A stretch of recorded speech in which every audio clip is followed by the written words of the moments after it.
Friend, దేవుడు నిన్ను వదిలేశాడని అనిపిస్తుందా? You thought God left you? No my friend, he is closer than ever. ఆయన ఇప్పటికీ నీకు దగ్గరగానే ఉన్నాడు. నీవు ఇంకా ఊపిరి పీల్చుకుంటున్నావు, శ్వాసిస్తున్నావంటే దేవుడు ఇంకా నీ జీవితంలో పనిచేస్తున్నాడు. ఫిలిప్పీయులకు 1:6 మీలో ఈ సత్క్రియను ఆరంభించిన వాడు యేసుక్రీస్తు దినము వరకు దానిని కొనసాగించునని రూఢిగా నమ్ముచున్నాను. అంటే ఏంటో తెలుసా ఫ్రెండ్స్? మీ జీవితంలో ఆయన ప్రారంభించిన రక్షణ అనే మంచి పనిని ఆయనే పూర్తి చేస్తారు.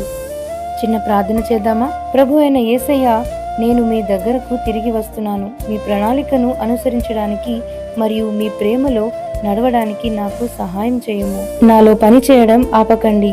యేసు నామములో ప్రార్థిస్తున్నాం తండ్రి, ఆమేన్. You are not forgotten, you are being rebuilt. నిన్ను మర్చిపోలేదు, నిన్ను మళ్ళీ నిర్మిస్తున్నారు. నమ్మితే ఆమేన్ అని కామెంట్ చేయండి.